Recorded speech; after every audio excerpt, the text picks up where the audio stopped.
আজি আমি দ্বিঘাত সমীকৰণৰ দ্বিতীয় দ্বিখণ্ড পঢ়িবলৈ লৈছোঁ। আজি আমি পঢ়িবলৈ লৈছোঁ উমৈহতীয়া মূলৰ চৰ্ত। উমৈহতীয়া মূলৰ চৰ্ত ইয়াত তোমালোকৰ কিতাপত এটা উদাহৰণ দিয়া আছে। কিতাপৰ উদাহৰণ মতে তোমালোকে ফ'ল' কৰিবা। তাৰ পাছত তোমালোকে ইয়াত এটা স্পেচিয়েল এপ্ৰ'চ আছে। এই এপ্ৰ'চটো তোমাৰ এতিয়া মন কৰোঁ আহা। চোৱা, উমৈহতীয়া মূলৰ চৰ্তটো নিৰ্ণয় কৰিবলৈ প্ৰথমে এটা সমীকৰণ ল'লে ax square plus bx plus c equal to 0, সেইটো 1। তাৰপাছত আন এটা সমীকৰণ ল'লে px square plus qx plus r equal to 0, এইটো 2। ইয়াত দুটা মূল আছে, ধৰি ল'লোঁ আমি ইয়াৰ মূলকেইটা হৈছে আলফা আৰু বিটা, আৰু ইয়াৰ এটা মূল হৈছে আলফা আৰু গামা। কিয় ইয়াত মই আলফা আৰু গামা ধৰিলোঁ? কিয়নো উমৈহতীয়া মূল হৈছে অকল এটা মাত্ৰ উমৈহতীয়া মূল আছে। ঠিক আছে, এতিয়া আমি কি কৰিম, সেই এটা উমৈহতীয়া মূলটো যদি 1 আৰু 2ত বহাই চাওঁ, তেতিয়া আমি এই সমীকৰণটো ছেটিছফাই কৰিব। এই সমীকৰণটো সম্পূৰ্ণ কৰিব। তাৰপাছত এতিয়া তোমালোকে দুই চলক বিশিষ্ট সমীকৰণ সলভ কৰাৰ নিচিনাকৈ ইয়াত এটা বৰ্জপূৰণ পদ্ধতিৰ মেথড দেখাইছে। ইয়াত কি কৰিছে চোৱা, এইটো বৰ্জপূৰণ পদ্ধতিৰ নিচিনাকৈ তোমালোকে যেনেকৈ সলভ কৰা a1x plus b1y plus c1 equal to 0, a2x plus b2y plus c2 equal to 0, এইটো যেনেদৰে বৰ্জপূৰণ পদ্ধতিৰে সলভ কৰা, ইয়াতো তেনেদৰে বৰ্জপূৰণ পদ্ধতিৰে সলভ কৰিব লাগিব। তাৰমানে কি, এইটো আমি পাতি লওঁ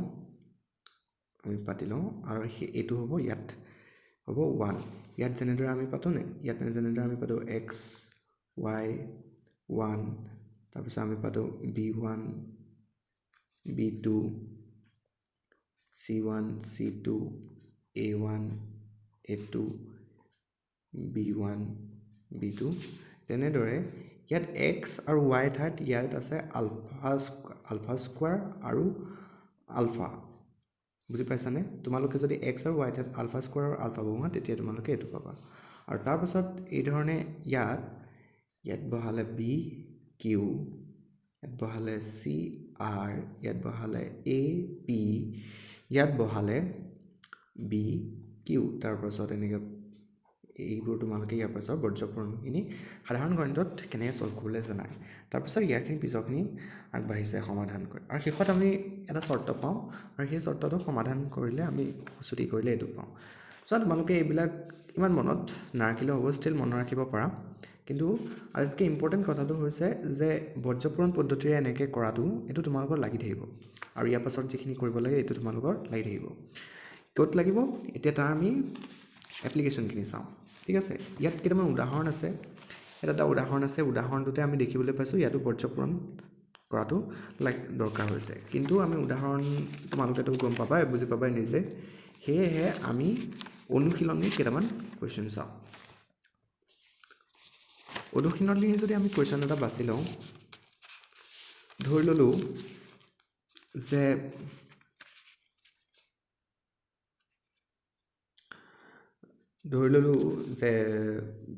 ইয়াত যদি আমি চাওঁ যে কি চৰ্ত সাপেক্ষে,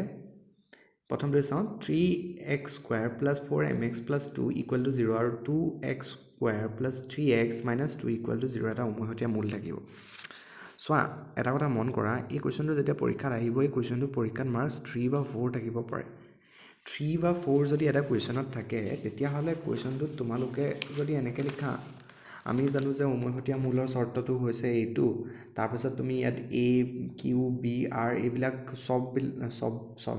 এই চলকবিলাকৰ ভেলুবিলাক, ৰেচপেক্টিভ ভেলুবিলাক বহাই দিলা যেনিবা ইয়াৰ পৰা মিলাই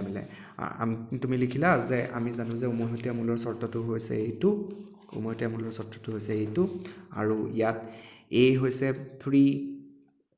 b হৈছে 4mx, c হৈছে 2,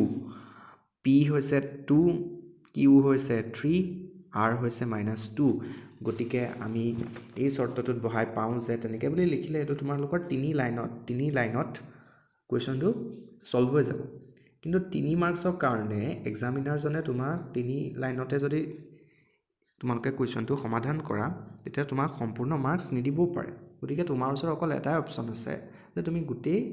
আনসাৰটো ডিলিজেণ্টলি গোটেইটো ভালকৈ কৰা অৰ্থাৎ তোমালোকে উমৈহতীয়া মূলৰ চৰ্তটো তোমালোকে তেনেদৰে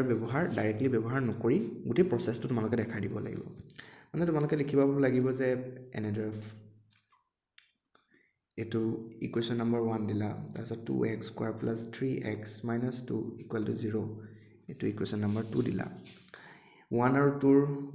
2ৰ উমৈহতীয়া মূল ধৰি লওঁ আলফা ঠিক আছে এইবোৰ তোমালোকে ভাষাবোৰ লিখিবা তাৰপিছত 4m alpha plus 2 equal to 0 2 alpha square 3 alpha minus 2 equal to 0 তাৰপিছত তোমালোকে লিখিবা যে বৰ্জ্য পূৰণ কৰিলে আমি পাওঁ alpha square alpha 1 আৰু ইয়াত হ'ব 4m 3 2 minus 2 3 2 4m 3 এইটো ইয়াৰ আৰু এইটো ইয়াৰ এতিয়া আমি পাম যে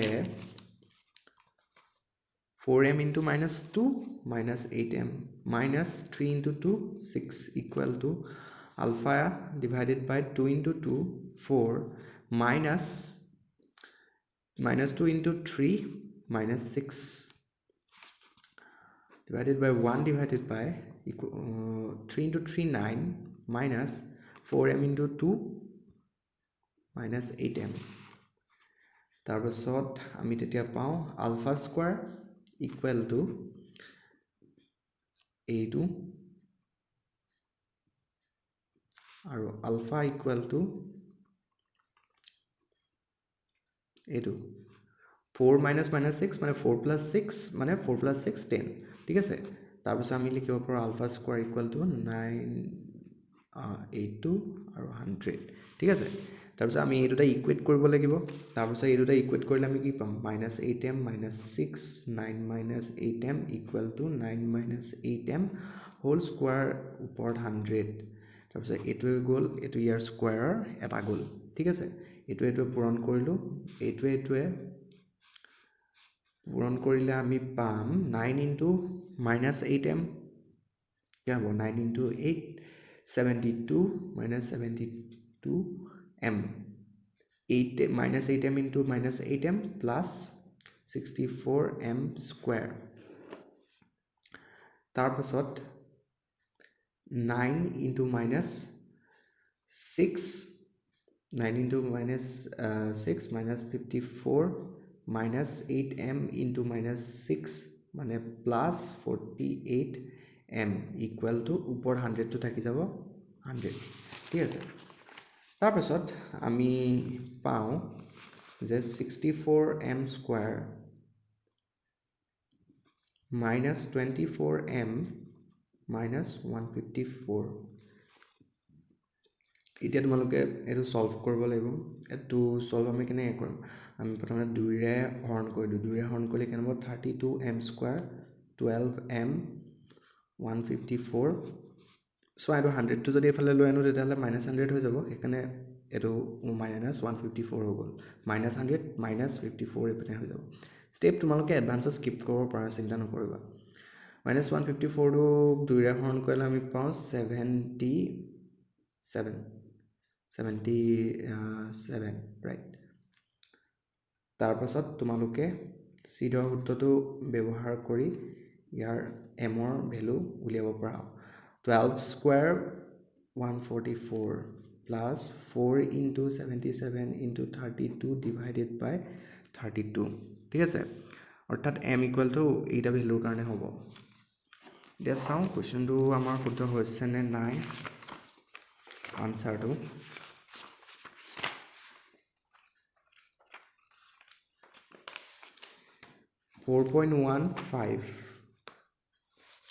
4.15 m equal to 7 by 4 by m equal to minus 11 by 8 আমি যদি তোমালোকে যদি কৰিছো সৰি মই এইটো 2 এটা থাকি গৈছিলে তোমালোকে যদি কৰিছো এইটো তাৰ পাছত গৈ পেলাই 7/4 আৰু -11/8 সমানেই পাবা ঠিক আছে এতিয়া তোমালোকে বুজিলা যে যদিও উমৈহতীয়া মূলৰ চৰ্তটো আমাৰ কিতাপত দিলে তথাপি পৰীক্ষাত তেনেকুৱা ধৰণৰ কুৱেশ্যন আহিলে তোমালোকে গোটেইটো কৰি দেখাবই লাগিব তাৰপিছত বাকী টাইপৰ কুৱেশ্যনবিলাক কেনেধৰণে কৰিবা যে মূল দুটা MN অনুপাতত থাকিব তাৰপিছত মূল দুটাৰ যোগফল সিহঁতৰ অন্তৰৰ k গুণ হ'ব এইবিলাকৰ কাৰণে তোমালোকে এই মূল গঠন কৰা এই কুৱেশ্যনবিলাক চাব পাৰা এই কুৱেশ্যনবিলাক চাব পাৰা এইটো পেজ নম্বৰ 163 আছে তোমাৰ এই উদাহৰণবিলাক চাব পাৰা মূল এটা আনটো দুগুণ হ'ব বৰ্গ হ'ব সেইবিলাক তাৰে মই এটা কৰি দিছোঁ ধৰি ল'লোঁ মই একেবাৰে শেষৰটো কৰি দিছোঁ x² - mx + n = 0 মূল দুটাৰ যোগফল সিহঁতৰ অন্তৰ k গুণ হ'ব ধৰি ল'লোঁ মূল দুটা আলফা আৰু বিটা তাৰপিছত আলফা বিটা ইজুকেলটো কি আছিলে -b/a -b/a মানে হ'ব -b/a তাৰপিছত মাইনাছ ইয়াত b ইজুকেলটো কিমান -m ডিভাইডেড বাই a ইজুকেলটো কিমান 1 গতিকে হ'ব m আলফা ইনটু বিটা কিমান হ'ল আলফা ইনটু বিটা আমি পালোঁ c/a c মানে হৈছে n আৰু a মানে হৈছে 1 এইটো ঠিক আছে গতিকে আমি পালোঁ যে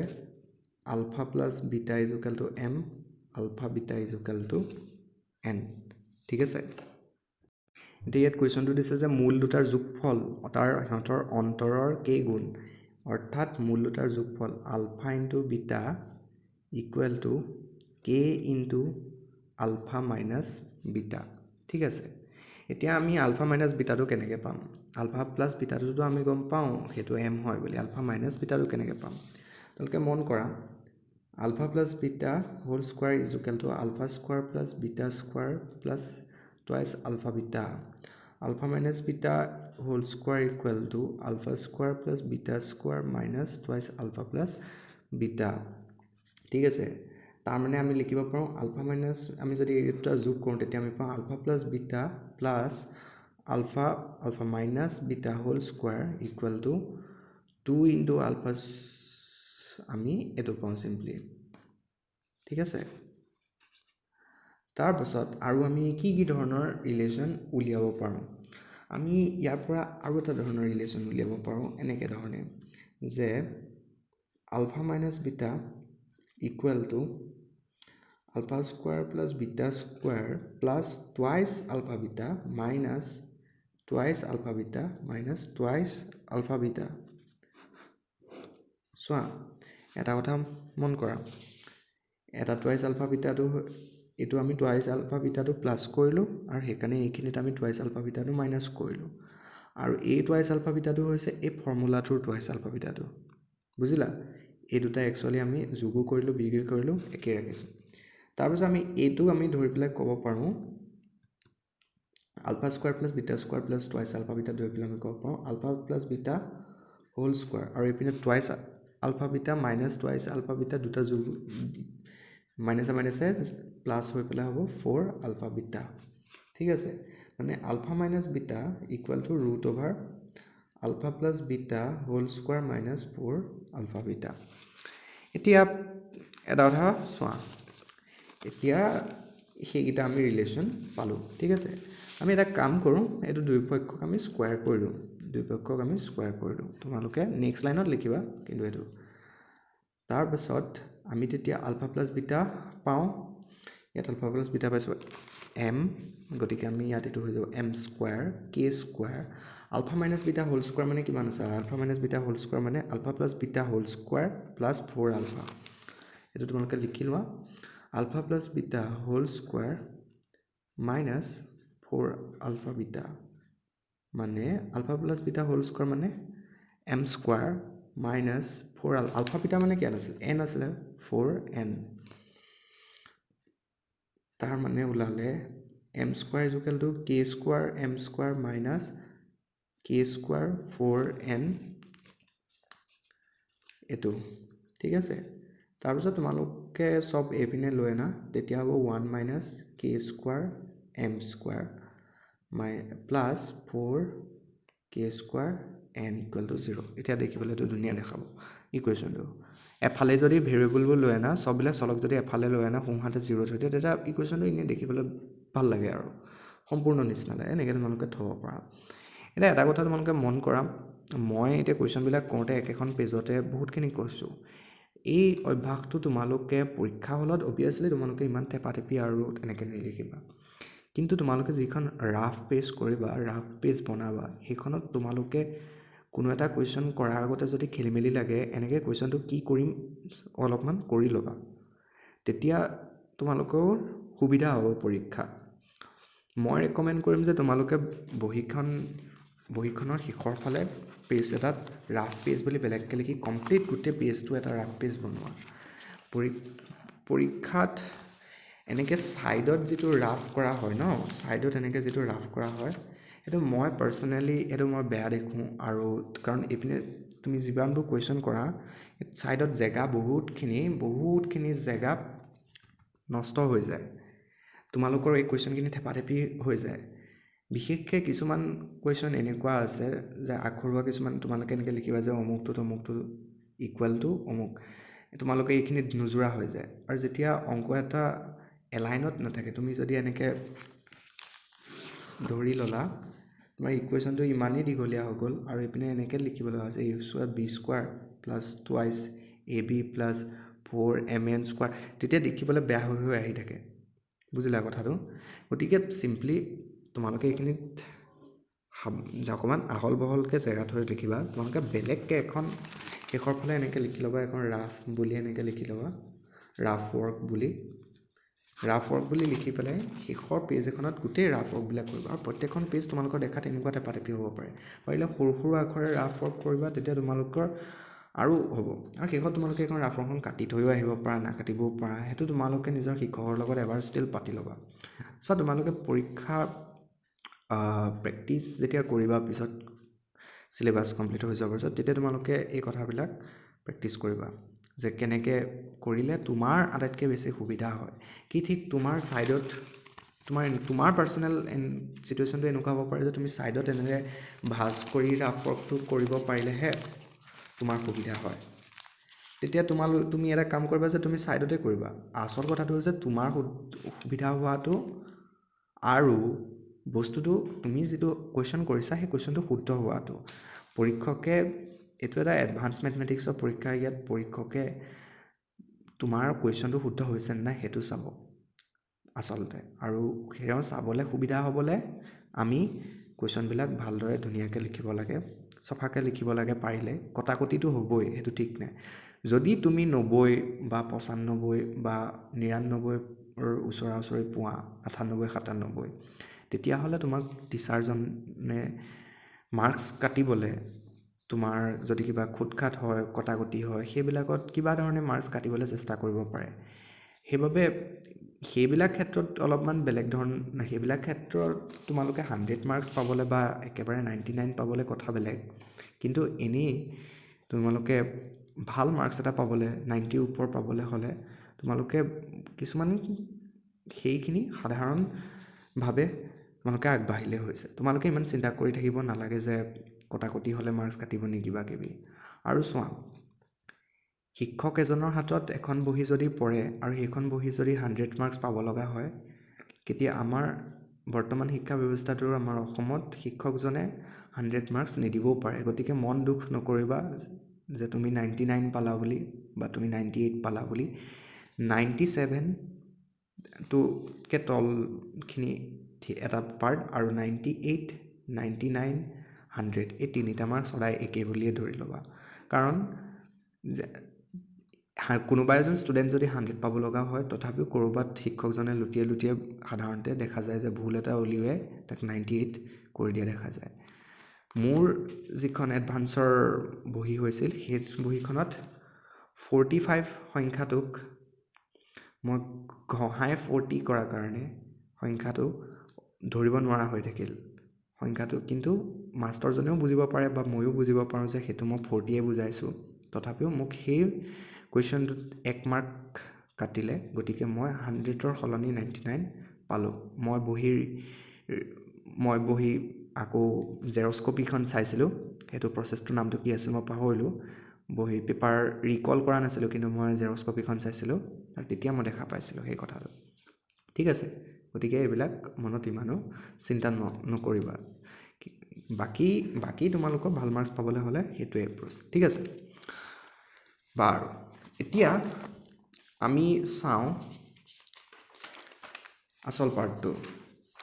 দ্বিঘাত সমীকৰণত প্ৰকাশ কৰিব পৰা সমীকৰণ এই পাৰ্টটোৰ পৰা তোমালোকে এটা বস্তু ইউজ কৰিব পাৰা গ্ৰাফিং কেলকুলেটৰ দ্বিঘাত সমীকৰণত প্ৰকাশ কৰিব পৰা সমীকৰণ এইটো তোমালোকে কিতাপৰ উদাহৰণকেইটা চাবা কি কৰিবা যিমানবোৰ উদাহৰণ আছে আৰু যিমানবোৰ কুৱেশ্যন আছে সকলোবিলাক এবাৰ গ্ৰাফিং কেলকুলেটৰত ব্যৱহাৰ কৰি চাবা কৰি হোৱাৰ পাছত নিজে কৰাৰ পাছত বা নিজে কৰাৰ আগতেই হওক সকলোবিলাক কৰি চাবা তোমালোকৰ গ্ৰাফখনৰ কেনেদৰে কাম কৰে কি কথা সেইবিলাকৰ ওপৰত ক্লিয়াৰিটি বাঢ়িব ফৰ এক্সাম্পল প্ৰথম কুৱেশ্যনটো চাইছোঁ x to the power 4 minus 34x square plus 225 ইয়াত লৈ ল'লে যে x square equal to y তাৰপিছত ৰূপান্তৰিত সমীকৰণ উলিয়ালে তাৰপিছত x square দুটা ভেলু পালে তাৰপিছত এইটো পালে গতিকে মূল কেইটা এইটো পালে চোৱা এইটো এটা হৈছে পলিনমিয়েল অৰ্থাৎ এইটো এটা হৈছে বহুপদ কিয়নো ইয়াত xৰ ওপৰত যিটো মাত্ৰা xৰ ওপৰত যিটো ঘাত সেইটো হৈছে পূৰ্ণ সংখ্যা xৰ ওপৰত যিটো ঘাত সেইটো হৈছে এটা পূৰ্ণ সংখ্যা যিহেতু ইয়াৰ এটা পলিনমিয়েল হয় বা বহুপদ হয় গতিকে বহুপদৰ এটা আমি কথা জানো যে যিটো ইয়াৰ মাত্ৰা বা সৰ্বোচ্চ ঘাত থাকে সেইটোৰ সমান সংখ্যক ইয়াৰ শূন্য থাকে গতিকে এই পলিনমিয়েলটোৰ জিৰ'টো এই পাৰ্টটো বাদ দিয়া এই পলিনমিয়েলটোৰ শূন্য থাকিব 4টা অৰ্থাৎ এই সমীকৰণটোৰ সলিউশন বা সমাধান থাকিব 4টা আৰু শেষত গৈও 4টাই ওলাইছে এতিয়া আমি চাওঁচোন গ্ৰাফখন পাতি x to the power 4 minus 34x square plus 225 equal to 0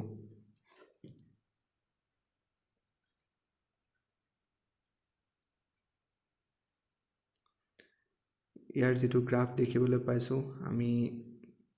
যদি সমীকৰণ হিচাপে পাতিছো তেতিয়া চোৱা আমি সমীকৰণ হিচাপে যেতিয়া পাতিছো তেতিয়া √5 ওলাইছে আৰু √3 ওলাইছে ৰুট অৰ্থাৎ মূল ওলাইছে -3 আৰু এপিনে এটা মূল -5 ঠিক আছে আমি এতিয়াটো এটা পলিনমিয়েল হিচাপে আমি কৰিলে তাৰ আসল পলিনমিয়েল ফাংশন গ্ৰাফডাল পাম চোৱা মই এটো লিখিলো y equal to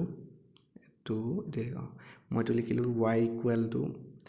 x to the power 4 minus 34x square plus 225 আৰু ইয়াৰ গ্ৰাফডাল আমি পাইছো এইডাল চেপেনাডালৰ নিচিনা হৈছে গ্ৰাফডাল বহুত বেলেগ আকৃতিৰ গ্ৰাফ আছে তেনেকুৱা ধৰণৰ তাৰ পাছত আমাৰ ইয়াত আকৌ এটা উদাহৰণ দিছে 2 into 4 to the power x minus 5 into 2 to the power x plus 2 plus 34 য'ত 2 to the power x to y বুলি ধৰিলে ঠিক আছে ইয়াৰ আমি গ্ৰাফডাল চাওঁ ঠিক আছে ইয়াৰ আমি গ্ৰাফডাল চাওঁ ইয়াত তাৰপিছত তেনেদৰে y ভ্যালু উলিয়ালে আৰু শেষত নিৰ্ণয় ভ্যালু উলিয়ালে চোৱা ইয়াত এইটো পলিনমিয়েল বুলি ক'ব নোৱাৰা বা বহুপদ বুলি ক'ব নোৱাৰা কাৰণ ইয়াত মাত্ৰা যেটো আছে ঘাত যেটো আছে এটো পূৰ্ণ সংখ্যা হ'বনে নহয় তুমি ক'ব নোৱাৰা পলিনমিয়েল বা বহুপদত চলকটো তলত থাকে আৰু ওপৰত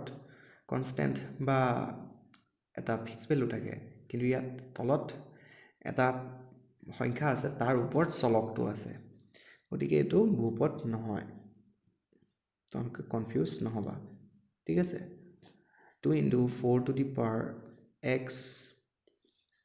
minus 5 into 2 to the power x plus 2 plus 32 চোৱা ইয়াৰ গ্ৰাফডাল কেনেকুৱা ওলাইছে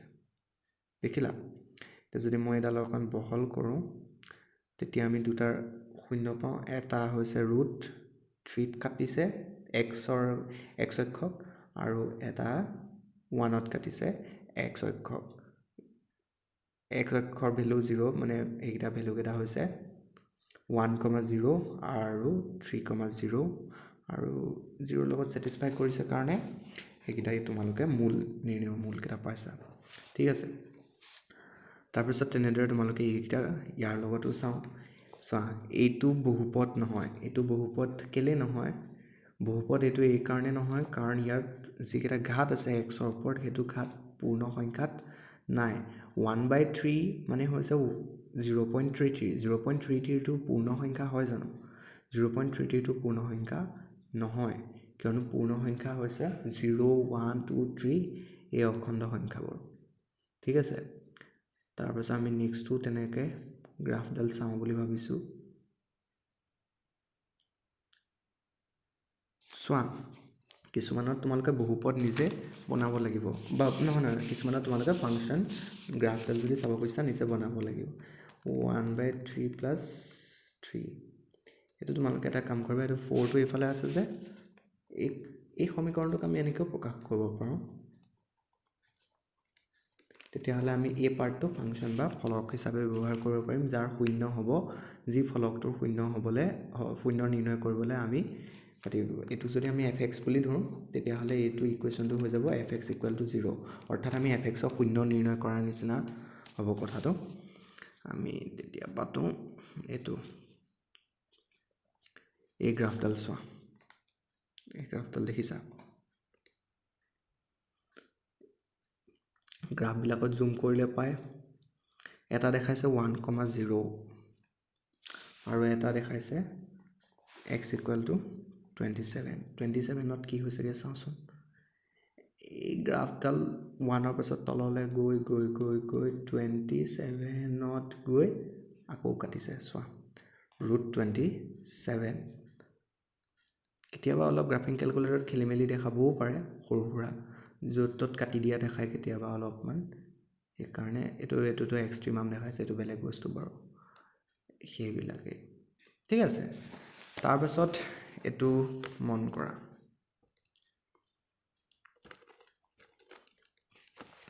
এটো তোমালোকে ক'ব পাৰিবানে এইটো পলিনোমিয়াল হয় নে নহয় এইটো পলিনোমিয়াল নিশ্চয় হয় এইটো পলিনোমিয়াল এই কাৰণে হ'ব কাৰণ ইয়াক যদি তোমালোকে স্কয়াৰটো খোলা ইয়া ব্ৰেকেটটো যদি খোলা x⁴ মাইনাস তেনেকে কিছুমান সংখ্যা পাব যিবিলাক তোমালোকে পাবা এটো যদি ব্ৰেকেটটো খুলিও দিয়া ন স্কয়াৰটো তাৰ পাছত তোমাৰ x ৰ ওপৰত পূৰ্ণ সংখ্যাই পাবা যদি মোৰ কথাটো বিশ্বাস হোৱা নাই গুটে x ৰ ওপৰত এই স্কয়াৰ ব্ৰেকেটটো খুলি তোমালোকে গুটেটো সমীকৰণটো সিম্পল কৰি চোৱা তেতিয়া দেখিবা x ৰ ওপৰত পূৰ্ণ সংখ্যাই আছে গতিকে এটো বহুপদ হ'ব যেহেতু ইয়াত বহুপদ হ'ব চোৱা ইয়াত আমি খুলি দিলে কি পাম ইয়াত যদি আমি খুলি দিলে আমি কি পাম চোৱা x² - 3x plus 3 whole square minus x² minus 3x plus 2 equal to 7 এইটো স্কয়াৰ টো খুলি দিও আমাৰ কিনুকা হ'ব x² minus 3x plus 3 whole square equal to x⁴ plus 3x whole square plus ... তেনুকা হ'ব ঠিক আছে তে আমি এনেকৈ লিখিব পাৰোঁ x² plus 3x square plus ... তাৰ পিছত এইখিনি আহিব x² এটো মাইনাসটো যদি ভিতৰলে দি দিও এনেকে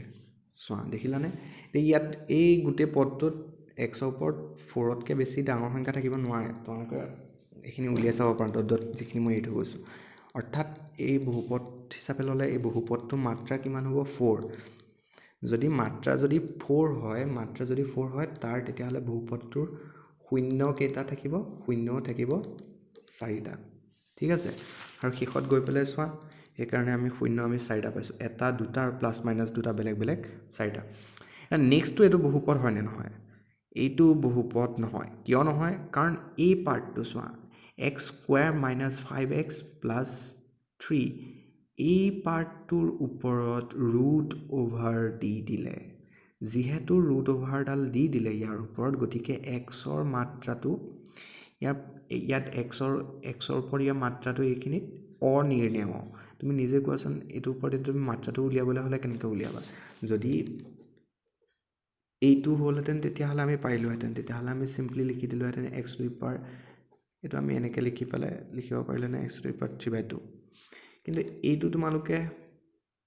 এইটো তোমালোকে কেনেকৈ এতিয়া এনেকুৱা ৰূপত প্ৰকাশ কৰিব পাৰিবা নোৱাৰাতো আৰু যদি পাৰাও তুমি নিজে ভাবা সেইকাৰণে এইটো মুঠতে নোৱাৰা যদি এনেকুৱা হ'লহেঁতেন তেতিয়া আমি লিখি দিলোহেঁতেন এইটো কিন্তু যিহেতু এইটো নোৱাৰা এনেকুৱা ৰূপত প্ৰকাশ কৰিব এক্স টু দি পাৱাৰ 1 হ'লহেঁতেন এইটো এনেকুৱা ৰূপত যিহেতু প্ৰকাশ কৰিব নোৱাৰা গতিকে এইটো বহুপদ নহয় ইয়াৰ ওপৰত ৰুট অভাৰডাল এটা বহুপদৰ ওপৰত এই ৰুট অভাৰডাল আহি দিয়াৰ লগে লগে ইয়াৰ মাত্ৰাটো অনিৰ্ণয় হৈ পৰিল যিহেতু ইয়াৰ মাত্ৰাটো অনিৰ্ণয় হৈ পৰিল গতিকে ইয়াত নাখাটিব যে এক্সৰ ওপৰত 2 আছে কাৰণে ইয়াত সলিউশ্যন দুটা থাকিব বা তেনেকুৱা ধৰণৰ কথাবিলাক ইয়াত নাখাটিব এক্সৰ ওপৰত ইয়াত যে সলিউশ্যন যে সদায় দুটাই থাকিব বা সলিউশ্যন যে সদায় 4টা হ'ব সেইটো নাখাটিব চোৱা ইয়াতো তোমালোকে এইটো বহুপদলৈ কনভাৰ্ট কৰি দিব পাৰা কেনেকৈ কনভাৰ্ট কৰিব পাৰা তোমালোকে হয়তো ভাবিব পাৰা চোৱা এই কুৱেশ্যনটোত মই যথেষ্ট কনফিউজড হৈছিলোঁ মই এইটো আমি এনেদৰে লিখিব পাৰোঁ 12 minus x square minus 5x এইটো চোৱা মই পদকেইটা ইফাল সিফাল কৰি দিলোঁ তাৰপিছত যদি আমি দুই পক্ষ স্কুৱাৰ কৰি দিওঁ তেতিয়াহ'লে আমি পাম আৰু এইপিনে আমি পাম 12 minus x square plus 5x whole square তাৰপিছত এক্স স্কুৱাৰ আৰু হোল স্কুৱাৰ হৈ যোৱা মানে কিমান এইপিনে x square x to the power 4 dot dot dot dot আৰু কিবা কিবি পদ পাবা এইপিনে কি পদ পাবা গতিকে মাত্ৰা আমি 4 পালোঁ এইটো আমি বহুপদলৈ কনভাৰ্ট কৰি দিলোঁ মাত্ৰা আমি 4 পালোঁ গতিকে ইয়াৰ আমি কেইটাও মূল পাব লাগে 4টা হয়নে কিন্তু নহয় ইয়াত আমি মূল 4টা নাপাওঁ কাৰণ যিটো সময়ত আমি কোনোবা এটা বস্তু স্কুৱাৰ কৰি দিলোঁ আৰু আমি পাই গ'লোঁ এইটো লগালগ আমি এটা ডাঙৰ কথা কনচিডাৰ কৰিবলৈ পাহৰি গ'লোঁ যে যেতিয়া আমি কোনোবা এটা সংখ্যাৰ ৰুট লওঁ তেতিয়া আমি দুটা বস্তু পাওঁ প্লাছ মাইনাছ ৰুট অভাৰ ইয়াৰ যদি আমি ৰুট লওঁ root of y equal to plus minus root over y তোমালোকে যদি প্লাছ পাৰ্টটো ধৰা তেতিয়াহ'লে এইটো আৰু যদি মাইনাছ পাৰ্টটো ধৰা তেতিয়াহ'লে পাবা এইটো ঠিক আছে এতিয়া এইটোৱে যিটো ছেটিছফাই কৰিব যেতিয়া তুমি এইটোক ইয়ালৈ কনভাৰ্ট কৰিবা দুইফালে স্কুৱাৰ কৰি কেইটামান মূল অদৰকাৰী পাই যাবা কেলে পাই যাবা তোমালোকে নিজে পিছত চাব পাৰা ঠিক আছে মই এটা কুৱেশ্যন লিখিছোঁ এইটো ৰুট এক্স ইকুৱেল টু 4 ঠিক আছে তেতিয়া আমি কি কৰোঁ দুই পক্ষ আমি স্কুৱাৰ কৰি দিওঁ দুই পক্ষ স্কুৱাৰ কৰিলে আমি পাওঁ x ইকুৱেল টু 16 ঠিক আছে তাৰ পাছত আমি আকৌ যদি ৰুট কৰি দিওঁ root x equal to plus minus 4 এইটো ভুল হয় এইটো কাৰণে হয় এতিয়া তুমি নিজে ভাবি চোৱা তুমি এই মাত্ৰ ইয়াৰ পৰা পালা যে ৰুট এক্স ইকুৱেল টু 4 আৰু এই মাত্ৰ ইয়াৰ লাইনটোৰ পাছত পালা যে root x equal to plus minus 4 অৰ্থাৎ root x equal to plus 4 root x equal to minus 4 তুমি এই ষ্টেপটোৰ পৰা গৈ এই ষ্টেপটো কেনেকৈ পাই যাব পাৰা মানে তুমি যদি আৰু অলপ ভালদৰে লিখা তেতিয়া তুমি পাবা যে root x equal to plus 4 and root x equal to minus 4 তুমি নিজে চোৱা root x equal to plus 4 পৰা root x equal to minus 4 পাই গ'লা এইটো এখন সম্ভৱ নহ'ল গতিকে এইটো অলপ খেলি মেলি আছে তোমালোকে সাধাৰণতে য'ত প্লাছ মাইনাছ ৰুটৰ পাছত ৰুট উলিয়ালে প্লাছ মাইনাছ লিখিব লাগে ত'ত তোমালোকে লিখিবা কিন্তু এই টাইপৰ কুৱেশ্যনবিলাকত অকণমান কনফিউজ লাগিব পাৰে সেইটো তোমালোকে সেইবোৰ অলপমান স্কিপ কৰিবা চোৱা তোমালোকৰ যিটো মেথডত আছে সেই মেথডটোতে যাবা কেতিয়াবা যদি মনত এই কুৱেশ্যনবোৰ এৰাইজ হয় চিন্তাটো আহে তেতিয়াহ'লে তোমালোকে এই ধৰণে কথাটো ভাবিবা যে এতিয়া যদি মই গ্ৰাফ হিচাপে যদি চাওঁ y ইকুৱেল টু যদি মই x দিওঁ তেতিয়া অকল y ৰ পজিটিভ ভেলুখিনি ওলায় অৰ্থাৎ এতিয়া চোৱা y গ্ৰাফডাল ওপৰত আছে অৰ্থাৎ √x ভেলু হৈছে সদায় পজিটিভ এই গ্ৰাফডালৰ মতে আৰু y = -x মানে যদি আমি দি দিওঁ তেতিয়া আমি তলৰ গ্ৰাফডাল পাই যাওঁ আৰু তাৰ অৰ্থটো হৈছে -√x মানে হৈছে নিগেটিভখিনি আৰু আমি দুই পক্ষক যদি স্কোয়াৰ কৰি দিওঁ আমি দুইটা ইকুৱেশ্যনক যদি স্কোয়াৰ কৰি দিওঁ তেতিয়া আমি পাম y² = x আৰু তেতিয়া আমি গ্ৰাফডাল পাওঁ এডাল সিঙ্গল লাইনত y² = x এ বুজাইছে ওপৰ পাৰ্টটুকু আৰু তলৰ পাৰ্টটুকু কিন্তু যেতিয়া আমি y = x বুলি লিখিলো তেতিয়া বুজাইছে ওপৰৰ পাৰ্টটুক অকল আৰু যেতিয়া আমি y = -√x বুলি লিখিলো তেতিয়া বুজাইছে অকল তলৰ পাৰ্টটুক ঠিক আছে এতিয়া তোমালোকে অলপমান গ্ৰাফৰ সহায়েৰে ধৰিব পাৰিব পাৰা গতিকে যেহেতু এই সমীকৰণটোত অকল প্লাস পাৰ্টটো লৈছে গতিকে আমি ইয়াত যি কেটা ৰুট ওলালে সেই ৰুট কেটা ইকুৱেশ্যনটো স্যাটিসফাই কৰিছে নে নাই হেতু আমি চেক কৰি চাব লাগিব যদি আমি x⁴ লে এটো কনভাৰ্ট কৰি দিওঁ গুটে কোড কৰিছিলো x⁴ লে আমি যদি এটো কনভাৰ্ট কৰি দিওঁ তেতিয়া আমি 4টা ৰুট পাম আৰু 4টা ৰুটৰ প্ৰত্যেকটো বহাই চাব লাগিব এই কোৱেশ্যনটো স্যাটিসফাই কৰিছে নে নাই কাৰণ এই পাৰ্টটো আৰু এই ৰুটটো উঠাই দিয়াৰ পাছত ইকুৱেশ্যনটো হলনি হৈ যায় আৰু কেলে হলনি হৈ যায় তোমালোকক মই দেখালো যে ৰুটটো ধৰি লোৱাৰ আৰু ৰুটটো উঠাই দিয়াৰ পাছত ইকুৱেশ্যনটো কেনেদৰে হলনি হৈ যায় আকৌ এবাৰ দেখাইছো পজিটিভ পাৰ্টটো যদি ধৰো তেতিয়া y = √x নেগেটিভ পাৰ্টটো যদি ধৰো তেতিয়া y = -√x যদি দুইটা পাৰ্ট ধৰো দুই পক্ষ স্কয়াৰ কৰি দিওঁ তেতিয়া পজিটিভ আৰু নেগেটিভ দুইটা পাৰ্টে বুজায় ঠিক আছে তাৰপিছত তোমালোকৰ ইকুৱেশ্যনটো তাত সলভ কৰাইছে এতিয়া তোমালোকে এই কোৱেশ্যনবোৰ কেনেদৰে সলভ কৰিব পাৰিবা তোমালোকে এই কোৱেশ্যন বিলাকতো গ্ৰাফিং ক্যালকুলেটৰ ব্যৱহাৰ কৰিব পাৰা এই কোৱেশ্যন বিলাকত প্ৰত্যেকতে মই তোমালোকক হিন্ট বিলাক দি দিছো ঠিক আছে ৰেডি এই কোৱেশ্যনটো প্ৰথম কোৱেশ্যনটো কেনেদৰে সলভ কৰিবা প্ৰথম কোৱেশ্যনটো x⁴ আছে আৰু এপিনে x² আছে মানে x² = y লবা সেকেন্ড কোৱেশ্যনটো তোমালোকে কেনেদৰে সলভ কৰিব পাৰিবা একেটা ধৰণে থাৰ্ড কোৱেশ্যনটো তোমালোকে কেনেদৰে সলভ কৰিব পাৰিবা এটা চোৱা এটো এই পাৰ্টটো এই বহুপদ পাৰ্টটো ওপৰত স্কয়াৰ আছে এই বহুপদ পাৰ্টটো আকৌ ৰিপিট হৈছে গতিকে তোমালোকে ধৰিব পাৰা থাৰ্ড কোৱেশ্যনটো y = x² - 3x তাৰ পাৰ্টটো পিছৰটো দেখিছা এই পাৰ্টটো স্কয়াৰ আছে গতিকে তাৰ পাছৰটো ধৰিব লাগিব y = x² + 2x - 3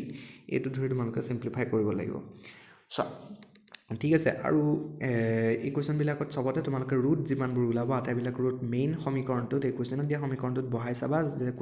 ৰুট বিলাকে স্যাটিসফাই কৰিছে নে নাই লাহে লাহে তোমালোকে আইডিয়া কৰিব পাৰিবা যে কিছুমান ৰুটে কেতিয়াবা স্যাটিসফাই নকৰে চোৱা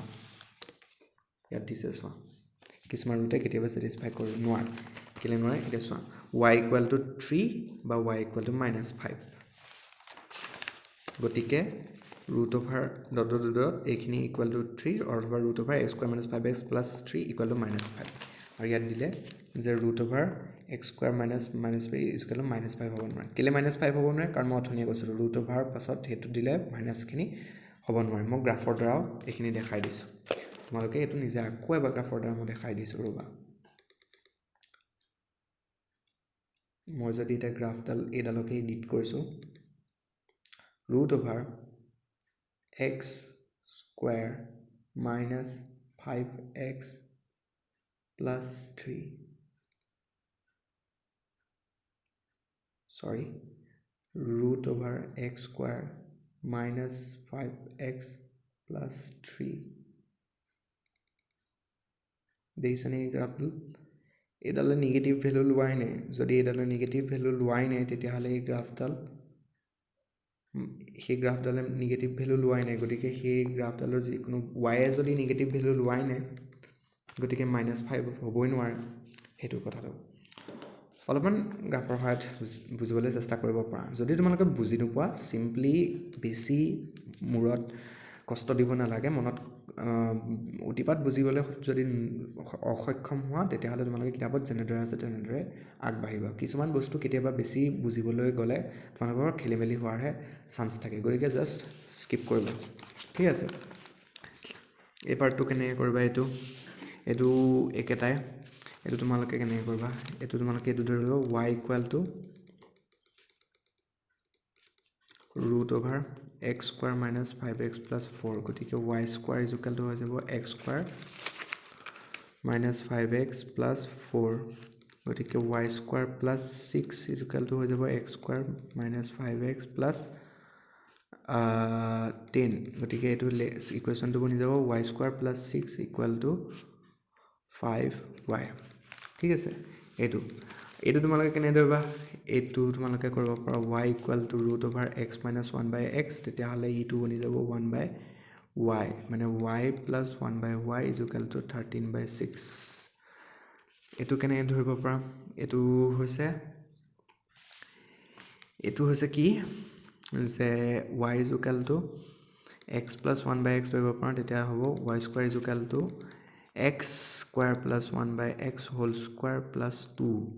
অৰ্থাৎ এইটো যদি এফালে আনো তেতিয়াহ'লে -2 এইটো পাৰ্ট ইয়াৰ জেগাত এইটো পাৰ্ট বহাই y square -2 টো ইয়াত বহাই দিবা ঠিক আছে তাৰপিছত এই কুৱেশ্যনটো কেনেকৈ কৰিবা তোমালোকে এই কুৱেশ্যনটো কৰিবলৈ তোমালোকে এটা ইয়াত এটা উদাহৰণ নাই ঠিক আছে এইটো চোৱা কিছুমান বস্তু অকণ অবজাৰ্ভ কৰিব পাৰি আমি যদি তোমালোকে ভালকৈ চোৱা তেতিয়া দেখিবা তোমালোকৰ যদি অখণ্ড সংখ্যা পাটিগণিতৰ ফেক্টৰিয়েল বোলা বস্তুটো মনত আছে তেতিয়াহ'লে তোমালোকে দেখিবা যে 5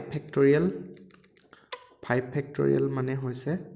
120 মানে 5 into 4 into 3 into 2 into 1 equal to হৈছে 120 1 টো যদি বাদ দিছোঁ ঠিক আছে তোমালোকে নিজে চোৱাচোন x square minus 1 x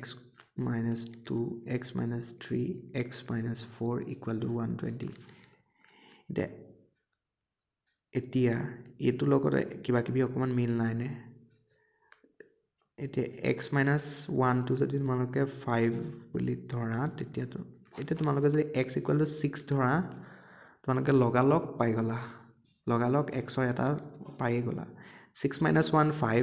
6 minus 2 4 6 minus 3 3 6 minus 4 2 আৰু আটাইকেইটা ইনটু কৰিলে পাম 120 কিন্তু x যেহেতু 4টা আছে এইটা যদি পূৰণ কৰা x ৰ ওপৰত 4 আহিব গতিকে ইয়াত 4টা ৰুট ওলাব 4টা ৰুট উলিয়াবলৈ হ'লে আমি কেনেকৈ কৰিম ঠিক আছে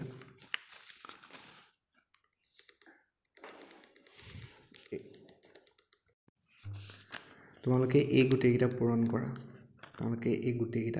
কৰা চোৱা মই তোমালোকে হিণ্টছটো দিছোঁ তোমালোকে নিজে কৰিবলৈ চেষ্টা কৰিব লাগিব তেতিয়াহে তোমালোকে এডভান্সত আহি পাবা এই তোমালোকে গোটেইটো ভাঙি পেলোৱা আৰু আমি জানো যে এটা পালোঁ যে x = 6 সেইটো এটা হ'বই ঠিক আছে এইটো তোমালোকে ভাঙি পেলোৱা তাৰপাছত সেইটো তোমালোকে x = 6 যদি এটা হয় তেতিয়াহ'লে x - 6 টা উৎপাদক হ'ব x - 6 দি এইটো হৰণ কৰা তেনেধৰণে এটা কৰিব পাৰা নহবা বেলেগ এটা টেকনিকত যদি কৰিবলৈ যোৱা মানে তাৰপিছত ইয়াত তুমি এটা ভাগফল পাবা তাৰপিছত হেতুকো আকৌ বিভাজিত কৰিবা তেনেধৰণে কৰিব পাৰা তাৰ হলনি তোমালোকে আন এটা আইডিয়া ল'ব আমি বেলেগ এটা টেকনিক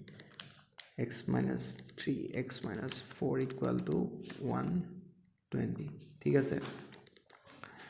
আমি ফাৰ্ষ্টটোৱে লাষ্টটোৱে আৰু সেকেন্ডটোৱে এইকেইটাই আমি পূৰণ কৰোঁ এইটো পূৰণ কৰিলে আমি পাওঁ x square minus 5x plus 4 এইটোৱে পূৰণ কৰিলে আমি পাওঁ x square minus 5x plus 6 equal to 120 তাৰপিছত y equal to x square minus 5x লোৱা তেতিয়া তোমালোকে পাব y plus 4 y plus 6 equal to 120 তাৰপিছত এইটো তোমালোকে তেনেকৈ সলভ কৰিবা মই এইটো কেনে গম পালোঁ এইটো চোৱা তোমালোকে এটা বস্তু চোৱা এইটো তোমালোকে এখন ধৰিব পাৰিব লাগিব সাধাৰণতে এইটো তেনেকুৱা পেটাৰ্ণত থাকেই 2 3 5 সেইকাৰণে ইয়াত -5 হৈছে হ'বই -2x আৰু এইপিনে -28x দুটা যোগ কৰিলে -5x 1 4 5 গতিকে -x -4x গতিকে গৈ পেলাই -5x হৈছে গতিকে এই পাৰ্টটো মিল হৈ যাবই তাৰপিছত এই কুৱেশ্যনটোত চোৱা 1 7 8 আৰু 3 5 8 গতিকে এইটো পূৰণ কৰিবা আৰু এইটো পূৰণ কৰিবা ঠিক আছে এতিয়া এই কুৱেশ্যনটো কেনেধৰণে সলভ কৰিবা তাৰ নেক্সটটো এইটো আমি কৰোঁ এইটো আমি কেনেধৰণে কৰিম ঠিক আছে এইটো এনেকুৱা ধৰণৰ কুৱেশ্যনবিলাকত তোমালোকে এটা কথা সাৱধান হ'ব লাগিব যে যিটো তলত ডিনমিনেটৰ থাকে যিটো দিনত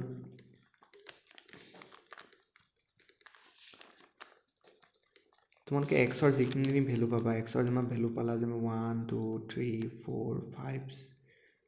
6 এক্সৰ যিমান লাষ্টত আমি এইকেইটা মূল পালোঁ ঠিক আছে 1 2 3 4 5 6 এতিয়া তুমি মেইন সমীকৰণটোত তোমালোকে বহাই মেলি চাবা যে x ইকুৱেলটো যদি 1 পাতো তেতিয়াহ'লে একো প্ৰব্লেম নাই কিন্তু x ইকুৱেলটো যদি 2 পাতো তো প্ৰথমটোত আমি পাই যাওঁ 1/0 প্লাছ 1 আমি পাম 5 7 আৰু -4 এইটোতে কৈছোঁ 1/0 বনি গ'ল 1/0 বনি যাব তলৰটো সেইটো মূল নহ'ব অৰ্থাৎ অৰিজিনেল মূলৰ পৰা এইটো কাট খাই যাব এতিয়া 6টো কাট খাই যাব কাৰণ ইয়াত 6 বহালে 1/0 হৈ যাব তোমালোকে এইটো কথা সাৱধান হ'বা লাষ্টত মূলকেইটা পোৱাৰ পাছতো তোমালোকে চেক কৰি চাব লাগিব তলত কোনোবা এটা সংখ্যা হেৰি হৈ যায় নেকি যে তলত কোনোবা এটা সংখ্যা 0 হৈ যায় নেকি সেইটো তোমালোকে ধ্যান ৰাখিবা মূল ইকুৱেশ্যনটোতহে তোমালোকে বহাই চাবা বাকী মাজৰ ইকুৱেশ্যনবিলাকত তোমালোকে বহাই নাচাবা তেতিয়া তোমালোকৰ অযথা সময় ধেৰ নষ্ট হ'ব ইকুৱেশ্যনটো আমি কেনেধৰণে সলভ কৰি চাওঁ আহা আমি উলিয়াবলৈ চাওঁ কিবা টেকনিক পাওঁ নেকি যে -2 আমি এইটো এনেধৰণে কৰি চাওঁচোন যিহেতু আমি এইফালে মাইনাছ দেখিছোঁ গতিকে আমি কমন পাম নিচিনা লাগিছে কিবা এটা গতিকে আমি এইটো এইফালে নি চাওঁ x মাইনাছ আৰু x এইটো কৰিলে আমি পাম x - 2 minus x plus 6 তেতিয়া আমি পাম x - 6 x - 2 তাৰপিছত আমি এইটো x গ'ল 4 1/5x তাৰপিছত এইটো বৰ্জ্য পূৰণ কৰি ইয়াৰ পিছৰখিনি কৰিব পাৰোঁ আৰু xৰ ভেলু আমি তেতিয়া অকল চাওঁ x² 6x 8x 6 into 2 12 4x plus 20 x square minus 12x minus 8 তাৰপিছত তোমালোকে ইয়াত xৰ ভেলু উলিয়াবা সেইটো এই কুৱেশ্যনটোতে আছিলে নেকি এই কুৱেশ্যনটো তোমালোকৰ প্ৰায় তেনেধৰণে এই কুৱেশ্যনটো তোমালোকে y equal to x square plus 6x ধৰিবা তাৰপিছত তেনেদৰে আগবাঢ়িবা y equal to x square plus 6x ধৰিবা লাষ্টৰ xৰ যিটো ভেলু উলিয়াব সেইটো তোমালোকে ইয়াত বহাই চাবা যে ইয়াত আকৌ সেই গণ্ডগোলটো হৈছে নেকি কোনোবা এটা 0 ওলাইছে নেকি যদি 0 ওলাইছে xৰ সেই ভেলুটো মূল নহয় সেই ভেলুটো কেনসেল কৰিবা ইয়াত তোমালোকে সিম্পলি এইটো জাষ্ট এইটো বিয়োগ কৰিবা ইটোৰ পৰা তাৰপিছত বৰ্জ্য পূৰণ কৰিবা এই কুৱেশ্যনবোৰ কেনেধৰণে কৰিবা ইয়াতো একেটা টেকনিকে যিটো দূৰৰটো আৰু যিটো ওচৰৰটো যিটো ওচৰৰটো আৰু যিটো দূৰৰটো সেইটা একেফালে আনিবা আৰু মাজৰ দুটা একেফালে আনিবা আৰু তাৰপিছত অতৰাবলৈ চাবা কেনেধৰণে মই এখন কাগজত কৰি চাইছোঁ ঠিক আছে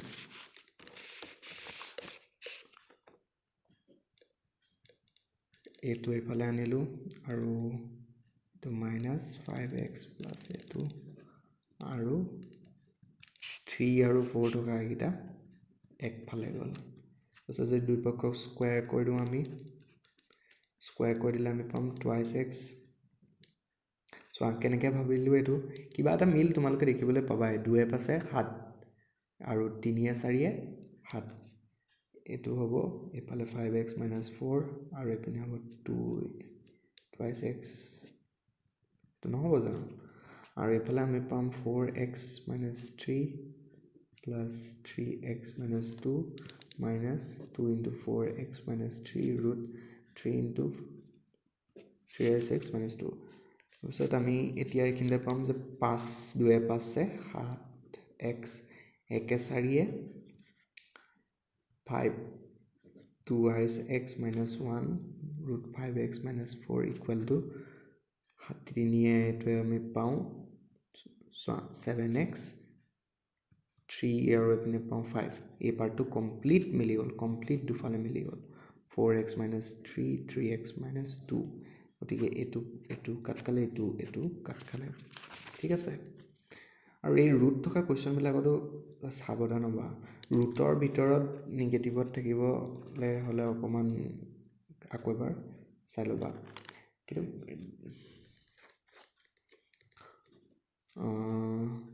তেতিয়া হেতু এটা কাল্পনিক মূল হ'ব বাৰু তাৰ পিছত এটো কাট খাব ঠিক আছে তাৰ পিছত এটা তোমালোকৰ ওচৰত এটো যদি দুই পক্ষ স্কয়াৰ কৰা তেতিয়া তোমালোকে এটো পাবা 4x minus 3 এটা কাল্পনিক মূল ওলাব পাৰে ঠিক আছে এটো তোমালোকে বিলনি কৰিবা এটো সিম্পলি একো উপায় নাই কাৰণ এটো এফালে ডাঙৰ এটা কমপ্লেক্স আছে গতিকে এটো দুই পক্ষ স্কয়াৰ কৰিব লাগিব তাৰপিছত নেক্সটটো আমি কি ধৰিম নেক্সটটো আমি 3 two the power x 3 two the power x টোক আমি ধৰিব লাগিব y এটো আমি এনে ধৰণে লিখিব পাৰোঁ 3 two the power x into 3 two the power 3 plus 3 to the power x minus 3 এটো হ'ব 3 to the power 1 9 3 to the power x to যদি আমি y ধৰ এটা পাবা 3 কিউব মানে 27y plus y minus এটো আমি লিখিব পাৰিম y স্কয়াৰ আৰু এটো হ'ব 3 এটো মানে সলভ কৰিবা ঠিক আছে এটো তোমালোকে x to the power 1 by 3 to y ধৰিবা এটো তোমালোকে x to the power minus 2 to y ধৰিব পাৰা আৰু এইটো তোমালোকে সো 1 by 3 মানে হৈছে 3 to the power minus 1 এটো তোমালোকে 3 to the power minus 1 কৰিবা 3 to the power minus 1 to the power minus x 1 by 3 to the power minus 1 মানে 3 to the power minus 1 to the power minus x মানে 3 to the power x এটোই ওলালে ঠিক আছে 3 to the power x টোক y ধৰি লবা এটো ঠিক আছে তেতিয়া হলে আজিৰ সেশনটো ইয়াতে সামৰণি মাৰিছো ইয়াৰ পাছত আমি নেক্সট সমস্যা আমি কৰিম সমস্যা নেক্সট আমি পাৰ্টখিনি কৰিম ঠিক আছে